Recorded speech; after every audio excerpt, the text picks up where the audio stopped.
The Doctrine of Equality and the Race Problem by Charles Francis Adams, Jr. This essay was the introduction for Volume 14 of Marion Miller's series, Great Debates of American History, Slavery from 1790 to 1857. This essay was published in 1913.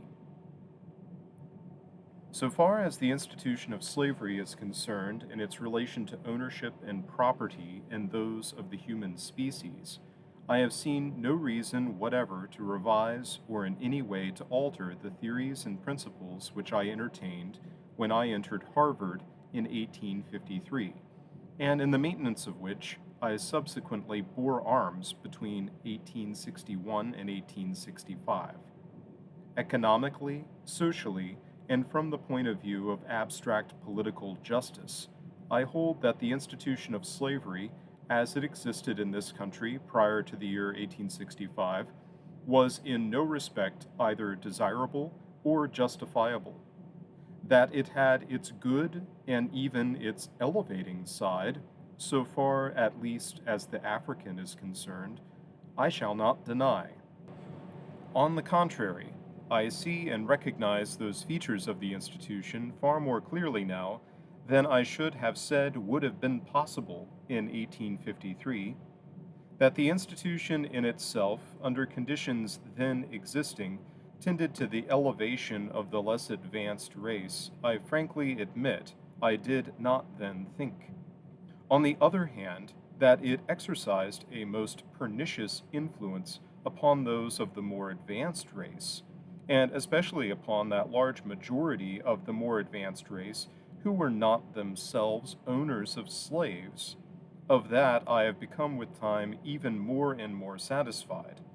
The noticeable feature, however, so far as I individually am concerned, has been the entire change of view as respects certain of the fundamental propositions at the base of our whole American political and social edifice, brought about by a more careful and intelligent ethnological study.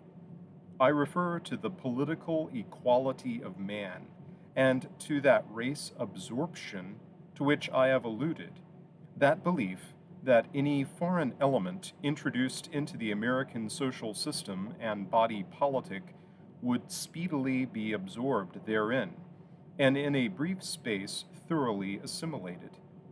In this all-important respect, I do not hesitate to say we theorists and abstractionists in the North, throughout that long anti-slavery discussion which ended in the 1861 clash of arms, were thoroughly wrong. In utter disregard of fundamental scientific facts, we theoretically believed that all men, no matter what might be the color of their skin or the texture of their hair, were, if placed under exactly similar conditions, in essentials the same. In other words, we indulged in the curious and, as is now admitted, utterly erroneous theory that the African was, so to speak, an Anglo-Saxon, or, if you will, a Yankee who had never had a chance, a fellow man who was guilty, as we chose to express it, of a skin not colored like our own. In other words, though carved in ebony, he also was in the image of God. Following out this theory under the lead of men to whom scientific analysis and observation were anathema, if opposed to accepted cardinal political theories as enunciated in the Declaration of Independence, as read by them, the African was not only emancipated, but so far as the letter of the law, as expressed in an amended Constitution, would establish the fact the quondam slave was in all respects placed on an equality, political, legal, and moral, with those of the more advanced race. As one who largely entertained the theoretical views I have expressed, I do not hesitate here to say, as the result of 60 years of more careful study and scientific observation, that the theories then entertained by us were not only fundamentally wrong, but further involved a problem in the presence of which I confess today I stand appalled. It is said, whether truthfully or not, that when some years ago John Morley, the English writer and thinker, returned to England after a visit to this country, he remarked that the African race question, as now existing in the United States, presented a problem as nearly, to his mind, insoluble as any human problem well could be. I do not care whether Lord Morley made this statement or did not make it. I am prepared, however, to say that, individually, so far as my present judgment goes, it is a correct presentation. To us in the North, the African is a comparatively negligible factor. So far as Massachusetts, for instance, or the city of Boston more especially, is concerned, as a problem it is solving itself. Proportionately, the African infusion is there becoming less. Never large, it is incomparably less now than it was in the days of my own youth. Thus manifestly a negligible factor, it is also one tending to extinction. Indeed, it would be fairly open to question whether a single Afro-American of unmixed Ethiopian descent could now be found in Boston. That the problem presents itself with a wholly different aspect in Carolina is manifest. The difference, too, is radical. It goes to the heart of the mystery. As I have already said, the universal melting pot theory in vogue in my youth was that but 7 or, at the most, 14 years were required to convert the alien immigrant, no matter from what region or from what descent, into an American citizen. The educational influences and social environment were assumed to be not only subtle but all-pervasive and powerful. That this theory was to a large and even dangerous extent erroneous, the observation of the last 50 years has proved, and our Massachusetts experience is sadly demonstrating it today. It was Oliver Wendell Holmes who, years ago, when asked by an anxious mother at what age the education of a child ought to begin, remarked in reply that it should begin about 150 years before the child is born. It has so proved with us, and the fact is today in evidence that this statement of Dr. Holmes should be accepted as an undeniable political aphorism. So far from 7 to 14 years making an American citizen fully and thoroughly impregnated with American ideals to the exclusion of all others, our experience is that it requires at least 3 generations to eliminate what may be termed the hyphen in citizenship. Not in the first, nor in the second, and hardly in the third generation does the immigrant cease to be an Irish American, or a French American, or a German American, or a Slavonic American, or yet a Dago. Nevertheless, in process of time, those of the Caucasian race do and will become Americans. Ultimately, their descendants will be free from the traditions and ideals, so to speak, ground in through centuries passed under other conditions. Not so the Ethiopian. In his case, we find ourselves confronted with a situation never contemplated in that era of political dreams and scriptural science in which our institutions received shape. Stated tersely and in plain language, so far as the African is concerned, the cause and, so to speak, the motive of the great struggle of 1861 to 1865, we recognize the presence in the body politic of a vast alien mass, which does not assimilate and which cannot be absorbed. In other words, the melting pot theory came in sharp contact with an ethnological fact, and the unexpected occurred. The problem of African servitude was solved after a fashion, but in place of it, a race issue of most uncompromising character evolved itself.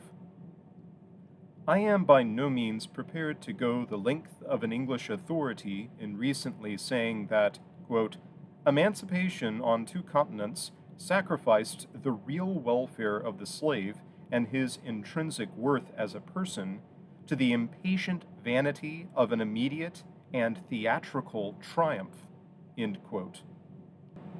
This length, I say, I cannot go, but so far as the present occasion is concerned, with such means of observation as are within my reach, I find the conclusion difficult to resist that the success of the abolitionists in effecting the emancipation of the Afro American, as unexpected and sweeping as it was sudden, has led to phases of the race problem quite unanticipated, at least.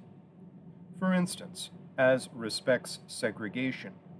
Instead of assimilating with a tendency to ultimate absorption, the movement in the opposite direction since 1865 is pronounced. It has, moreover, received the final stamp of scientific approval. This implies much, for in the old days of the peculiar institution, the relations between the two races were far more intimate, kindly, and even absorptive than they are now. That African slavery, as it existed in the United States anterior to the year 1862, presented a mild form of servitude, as servitude then existed and immemorially had almost everywhere existed, was, moreover, incontrovertibly proven in the course of the Civil War. Before 1862, it was confidently believed that any severe social agitation within or disturbance from without would inevitably lead to a Southern servile insurrection. In Europe, this result was assumed as of course, and immediately after it was issued, the Emancipation Proclamation of President Lincoln was denounced in unmeasured terms by the entire London press. Not a voice was raised in its defense. It was regarded as a measure unwarranted in civilized warfare and a sure and intentional incitement to the horrors that had attended the servile insurrections of Haiti and San Domingo, and more recently, the unspeakable Sepoy incidents of the Indian Mutiny. What actually occurred is now historic. The confident anticipations of our English brethren were, not for the first time, negatived. Nor is there any page in our American record more creditable to those concerned than the attitude held by the African during the fierce internecine struggle which prevailed between April 1861 and April 1865. In it, there is scarcely a trace, if indeed there is any trace at all, of such a condition of affairs as had developed in the Antilles and in Hindustan. The attitude of the African towards his Confederate owner was submissive and kindly. Although the armed and masterful domestic protector was at the front and engaged in deadly, all-absorbing conflict, yet the women and children of the southern plantation slept with unbarred doors, free from apprehension, much more from molestation. Moreover, during the old days of slavery, there was hardly a child born of either sex who grew up in a Southern household of substantial wealth without holding immediate and almost affectionate relations with those of the other race. Every typical Southern man had what he called his daddy and his mammy, his uncle and his auntie, by him familiarly addressed as such, and who were to him even closer than our blood relations to most.